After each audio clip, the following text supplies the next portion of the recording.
तटस्थता या उदासीनता वक्रों की प्रकृति या विशेषताएं, नेचर, प्रॉपर्टीज और कैरेक्टरिस्टिक्स ऑफ इंडिफरेंस कर्व्स। जैसा कि हमने पिछले वीडियो में जाना था कि उपभोक्ता के व्यवहार का अध्ययन करने के लिए to study the behaviour of consumer, professor Marshall के द्वारा उपयोगिता विश्लेषण के अंतर्गत गणनावाचक दृष्टिकोण के अनुसार, यानी कि on the basis of cardinal approach, professor Marshall ने उपयोगिता विश्लेषण प्रस्तुत किया और एक उपभोक्ता किस तरह से वस्तुओं का उपभोग करता है इसके बारे में बताया। इसी प्रकार से प्रोफेसर एलन और हिक्स ने उपयोगिता के क्रमवाचक दृष्टिकोण के अनुसार on the basis of ordinal approach of utility analysis, professor Allen और हिक्स ने इंडिफरेंस कर्व एनालिसिस प्रस्तुत किया, तटस्थता वक्र विश्लेषण प्रस्तुत किया और उन्होंने बताया कि उपभोक्ता के व्यवहार का अध्ययन करने के लिए उदासीनता वक्रों की सहायता से कंज्यूमर बिहेवियर को एक्सप्लेन किया है, बताया है। उदासीनता वक्र या इंडिफरेंस कर्व क्या होते हैं? वो कर्व जिस पर स्थित प्रत्येक बिंदु एक उपभोक्ता के लिए दो वस्तुओं के X और Y, इन दो वस्तुओं के ऐसे विभिन्न कॉम्बिनेशंस को, संयोगों को बताता है जो कि उपभोक्ता को समान संतुष्टि प्रदान करते हैं, equal level of satisfaction provide करते हैं।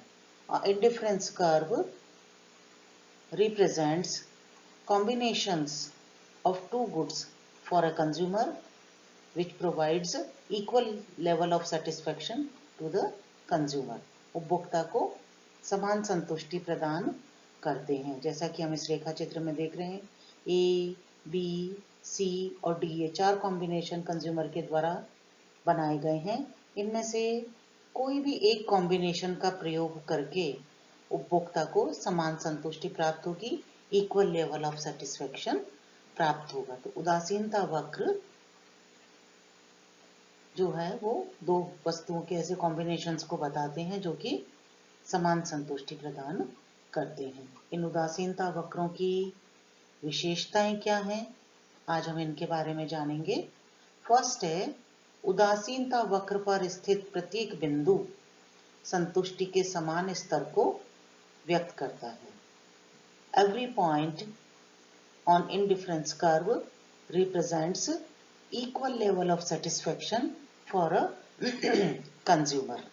जैसा कि हम इस रेखा चित्र में देख रहे हैं, ए, बी, सी, डी, कोई सा भी कॉम्बिनेशन वस्तु के दो वस्तुओं के ऐसे कॉम्बिनेशंस को बता रहा है जो कि समान संतुष्टि प्रदान करते हैं।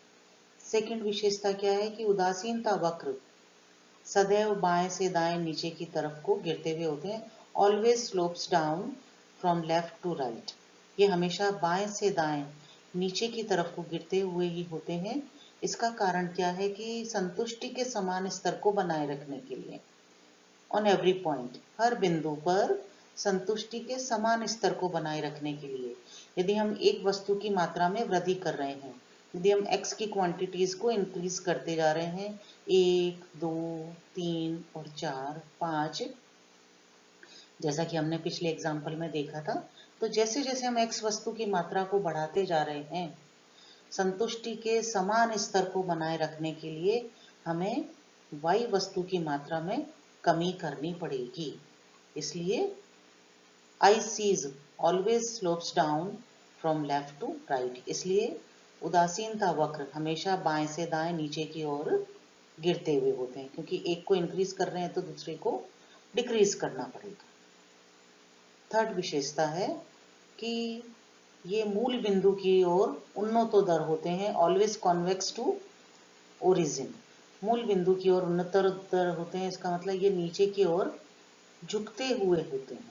ये यहाँ पर जो है ये स्लोप डीप होता जाता है, ये इस सीधे नहीं होते हैं, ये ऑलवेज इस तरह के शेप के होते हैं, कॉन्वेक्स टू ओरिजिन होते हैं। और इसका रीजन क्या है कि सीमांत प्रतिस्थापन दर, मार्जिनल रेट ऑफ सब्सटीट्यूशन है, वो ऑलवेज डिमिनिशिंग होती है, घटती हुई होती है। जैसा कि हमने एग्जाम्पल में देखा था कि एक्स वस्तु की हर अतिरिक्त इकाई के लिए उपभोक्ता के द्वारा जो वाई वस्तु की क्वांटिटीज का त्याग किया जा रहा था, वो पहले के कंपैरिजन में कम होता जा रहा था। पहले एक यूनिट के लिए 5 इकाइयों का त्याग किया, फिर दूसरी यूनिट के लिए 4 इकाइयों का ही त्याग करने को तैयार हो रहा है, फिर 3 का ही त्याग करने को तैयार हो रहा है, और उसके बाद में वो 1 यूनिट का ही त्याग करने को तैयार होता है। तो कहने का अभिप्राय यह है कि क्योंकि सीमांत प्रतिस्थापन दर डिमिनिशिंग होती है due to diminishing marginal rate of substitutions, ICs are always convex to origin. ये हमेशा मूल बिंदु की ओर कॉन्वेक्स ही होते हैं, उन्नतोदर होते हैं, और इसका कारण है सीमांत प्रतिस्थापन दर का ह्रासमान होना। उदासीनता वक्र कभी भी एक्स और वाई एक्सिस को स्पर्श नहीं करते हैं। इसका कारण क्या है कि हम हमेशा दो वस्तुओं के कॉम्बिनेशंस का प्रयोग करते हैं। हम हमेशा एक्स और वाई की दोनों का कॉम्बिनेशन यूज करते हैं, कभी भी हम एक वस्तु का उपयोग नहीं करते हैं। इसलिए ये उदासीनता वक्र कभी भी एक्स और वाई एक्सिस को स्पर्श नहीं करते। नेक्स्ट है, ऊपर की ओर स्थित उदासीनता वक्र संतुष्टि के उच्च स्तर को व्यक्त करते हैं। Higher ICs always yield higher level of satisfaction. ऊपर की ओर स्थित जैसे जैसे ये आईसीज बढ़ते जाते हैं, सेटिस्फेक्शन लेवल बढ़ता जाता है। कारण एक जो आईसी है, IC1, इस पर स्थित प्रत्येक बिंदु संतुष्टि के समान स्तर को व्यक्त करता है। ओके, अगर हम दोनों वस्तुओं की मात्रा में वृद्धि करते हैं या दोनों में से किसी एक वस्तु की मात्रा में वृद्धि करते हैं, क्वांटिटीज को इंक्रीज करते हैं, तो क्योंकि अब हमारे पास में x और y वस्तु दोनों की पहले से ज़्यादा क्वांटिटीज हैं, तो डेफिनेटली सेटिस्फेक्शन लेवल भी हायर होगा। जैसे जैसे हम x और y इनकी क्वांटिटीज को इंक्रीज करते जाएंगे, हमारा सेटिस्फेक्शन लेवल भी हाई होता जाएगा। इसलिए higher ICs always yield higher level of satisfaction. ये हमेशा संतुष्टि के उच्च स्तर को ही व्यक्त करेंगे। और कारण क्या है कि दोनों जैसे जैसे आईसीज ऊपर की ओर बढ़ते जाते हैं, एक्स और वाई दोनों की क्वांटिटीज भी इंक्रीज होती जाती है। उदासीनता वक्रों का समानांतर होना आवश्यक नहीं है। आईसी में नोट नेसेसरीली बी पैरेलल। एक दूसरे के समानांतर होना आवश्यक नहीं है। जैसा कि हम रेखा चित्र में देख रहे हैं, IC1 IC2 जो है वो देखिए ऊपर की ओर तो ज्यादा नजदीक है IC1 के, और धीरे धीरे इसका डिस्टेंस बढ़ता जा रहा है। IC3 IC2 के पैरेलल नहीं है, IC4 3 के पैरेलल नहीं है, और IC5 4 के पैरेलल नहीं है। ये एक दूसरे के समानांतर होना जरूरी नहीं है। कारण क्या है कि फर्स्ट जो हमने IC बनाया, पहला जो उदासीनता वक्र है, उस पर स्थित प्रत्येक बिंदु संतुष्टि के समान स्तर को व्यक्त करता है। अब अगर हमें और अधिक वस्तुओं का कंजम्पशन करना है, एक्स और वाई की और ज्यादा यूनिट्स का कंजम्पशन करना है, तो उसका कई तरीके हैं। या तो हम केवल एक्स की यूनिट्स को इंक्रीज करें और वाई की मात्रा जो पहले कंज्यूम कर रहे थे वही बनी रहे, तो भी हमारा सेटिस्फेक्शन लेवल बढ़ जाएगा क्योंकि एक्स की क्वांटिटीज इंक्रीज कर रहे हैं। या हम केवल वाई की क्वांटिटीज इंक्रीज करें और एक्स की जो मात्रा है वो 1 2 3 4 के तरह से ही उसको इंक्रीज किया जाए, तो भी हमारा वाई की क्वांटिटीज इंक्रीज हो रही हैं, इसलिए सेटिस्फेक्शन लेवल बढ़ जाएगा। या हम कुछ मात्रा एक्स की इंक्रीज कर सकते हैं, कुछ मात्रा वाई की इंक्रीज कर सकते हैं, यानी कि हमारा जो कॉम्बिनेशंस हम बना रहे हैं एक्स और वाई कमोडिटीज के, उनके कई तरह के कॉम्बिनेशंस बनाए जा सकते हैं। तो इसलिए आईसीज हैं उनका एक दूसरे के पैरेलल होना आवश्यक नहीं है। दो उदासीनता वक्रों के बीच अनेक उदासीनता वक्र हो सकते हैं। There may be many ICs in between two ICs. दो उदासीनता वक्रों के बीच में अनेक उदासीनता वक्र हो सकते हैं। और उसका भी कारण क्या है कि दो वस्तुओं के हम बहुत सारे कॉम्बिनेशंस बना सकते हैं। कई तरह से उनके कॉम्बिनेशंस को बनाया जा सकता है। x को इंक्रीज किया जा सकता है, y को इंक्रीज किया जा सकता है, दोनों को इंक्रीज किया जा सकता है। x को बहुत ज़्यादा इंक्रीज किया जा सकता है या y को बहुत ज़्यादा इंक्रीज किया जा सकता है या दोनों में से किसी एक को कम इंक्रीज किया जा सकता है। किसी भी तरह से अनेक प्रकार के क्योंकि कॉम्बिनेशंस बनाए जा सकते हैं, इसलिए दो आईसीज के बीच में हम अनेक प्रकार के ICs, many more ICs, there may be many more ICs in between two ICs, कई प्रकार के इसके बीच में उदासीनता वक्र हो सकते हैं। उदासीनता वक्र कभी भी एक दूसरे को काटते नहीं हैं। ICs never intersects each other. Reason क्या है कि प्रत्येक आईसी पर स्थित बिंदु, प्रत्येक बिंदु संतुष्टि के समान स्तर को व्यक्त करता है और ऊपर की ओर स्थित आईसी संतुष्टि के उच्च स्तर को व्यक्त करता है। इसलिए दो आईसीज का एक जो सेटिस्फेक्शन लेवल है वो कभी भी समान नहीं हो सकता है, इसलिए आईसी कभी भी एक दूसरे को काटते नहीं है। यदि दोनों वस्तुएं पूर्ण प्रतिस्थापन हैं तो उदासीनता वक्र 45 डिग्री का कोण बनाती हुई रेखा होंगे, 45 डिग्री का एंगल बनाते हुए लाइन होगी। If both goods x and y are perfectly substitutes to each other, दोनों एक दूसरे की पूर्णतः प्रतिस्थापन है। उस स्थिति में x की एक अतिरिक्त इकाई को इंक्रीज करने के लिए हम y की भी एक ही यूनिट का त्याग करेंगे, क्योंकि ये पूर्णतः एक दूसरे की प्रतिस्थापन है। और उस स्थिति में आईसी हमेशा एक सीधी रेखा के रूप में होंगे।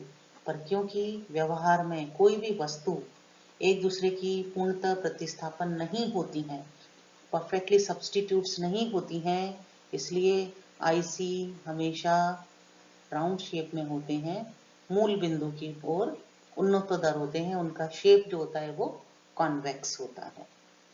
यदि वस्तुएं पूरक हैं तो उदासीनता वक्र एल आकृति के होंगे। यदि दोनों वस्तुएं ऐसी वस्तुएं हैं x और y जिनका कि हम संयुक्त रूप से प्रयोग करते हैं, we use them jointly, और उस स्थिति में जो IC हैं वो L शेप के होंगे। For example pair of shoes, जूतों की जोड़ी। कभी भी हम शूज जो है पेयर के रूप में यूज करते हैं।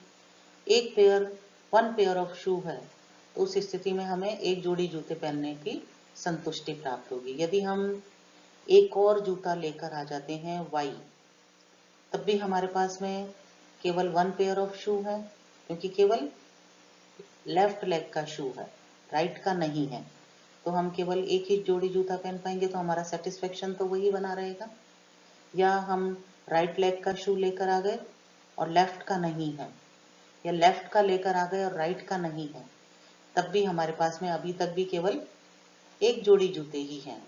तो इसलिए क्योंकि हम हमेशा दोनों पैर के शू पहनते हैं, वी यूज देम जॉइंटली, उस स्थिति में यदि केवल x की मात्रा को बढ़ा दिया जाए और y की मात्रा हमारे पास में नहीं है, तो उस स्थिति में हमें केवल एक जोड़ी जूते ही प्राप्त होंगे। यदि हम एक और y को भी एक जोड़ी लेफ्ट लेग, एक मतलब एक शू लेफ्ट लेग का लेकर आ जाए और एक राइट का भी हो, तो हमारे पास में 2 पेयर्स ऑफ शू हो जाएंगे और हमारा सेटिस्फेक्शन लेवल बढ़ जाएगा। वो फिर इस आईसी पर रिप्रेजेंट नहीं होगा, वो एक नए आईसी पर हम पहुंच जाएंगे।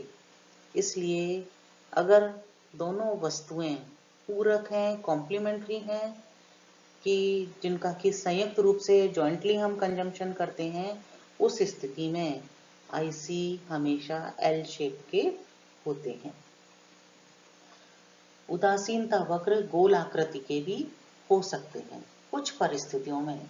इन some cases IC round shape के भी हो सकते हैं, लेकिन ये बहुत रेयर केसेस होते हैं। So these are the properties of ICs.